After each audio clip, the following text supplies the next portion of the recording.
right, we're in the kitchen now on Good Things Utah. Forget the frozen meatballs and whip up a fast and fresh recipe tonight.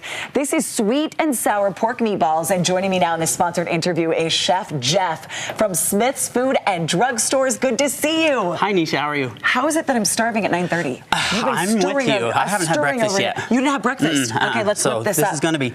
Okay, so I love Chinese takeout, and this is sort of my easier version of it. Kids love this too, and speaking of kids, let's get them making this too. But what I love about it is that I don't have to fry any pork, and I don't have to do any of that. I can just make meatballs and have all the flavors. So. All right, what did you use for the meatballs? Okay, good question. So I am using ground pork. Now you can use ground chicken, ground beef, ground turkey, any of it works. So let's make meatballs really quick. And I'm going to do it. I've got my gloves on. If you don't have gloves, that's fine. But when I make meatballs, I like to put the meat in last. So I'm going to put the flavorings in first. So that's an egg, some salt and pepper. This is garlic. Yep, and then you've got a little bit of onion in there, the minced onion. And the panko. Panko breadcrumbs. And then I'm just going to go ahead and mix those together. The reason I do this is because if you were to put the meat in first, sometimes when you're mixing all of this in, you'll have a patch of onions and a patch of breadcrumb over here. It just doesn't mix well. Jeff, I didn't even think about that. So mix your flavorings first, then get your meat in, and then just mix it until it just comes together. Everybody, did you realize how easy it is to make meatballs when you watch this? Because you always think, I'll just get the frozen ones. Yeah, don't do that. This takes a minute. Don't do that. And you probably already have all of these things. Maybe you don't have the ground meat, but you've got the breadcrumbs, you've got the onions. Can I tell you, Smith's has an incredible meat section as well as their produce. Like, I love just going back there because you know it's going to taste good every single time. Yeah, absolutely.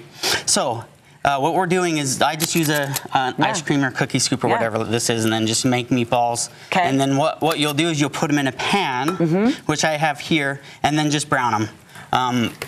Cook them most of the way through, not all of the way through. Because we're going to put them in the sauce. Yes, we are. Speaking of sauce. Is that me? Nisha, that's you. You're up. All right, I got this. Okay, so the sauce is super simple. You're just adding everything to one container. Okay, so you have beef broth. You could substitute chicken or whatever for that. So beef broth, that's pineapple juice. That's reserved from the canned pineapple that I'm about to use. Then you've got vinegar. That's rice vinegar. Use whatever kind of vinegar you like. That's sugar. Okay, put that in there. Thickener is cornstarch. That's our cornstarch. Okay, and soy sauce? Soy sauce. And then you've got ketchup. Okay. The reason I put ketchup in there is to give it kind of that red color more than anything else. I like the little bit of tang. Yeah, the tang too, for sure. I like that. So go ahead and whisk that together for me. Okay. What I'm going to do is take these meatballs out. You would put the meatballs on a plate at this point, and then into this pan goes my veggies and fruit. I'm putting pineapple in there. You could use green beans, you can just get creative at this point. Whatever you like with your sweet and sour. But make sure there's colors, because you need colors. Your chunky red pepper. Red bell pepper would go in.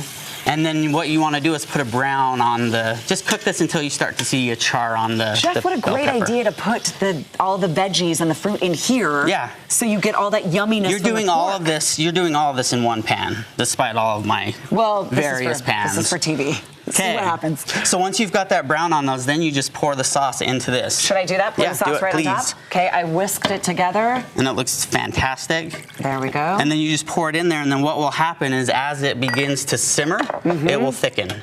And that's what this sauce is over here. And that's what we have over here. Nice and thick, and you added the meatballs here. Should I stir? So Nisha, go ahead and give it a stir. Give it a nice little stir. So now if your meatballs aren't all the way finished, this is where you would let them simmer in the sauce until they come to... It smells so good. I'm not kidding. The tang of that pineapple and the vinegar in there too with the meatballs. The smells just remind me. In fact, my mom used to make a recipe similar to this when I was young, and so this is comfort food for me. It's nostalgic. Yeah, for sure. What do you serve this on? Okay, so I've got a plate.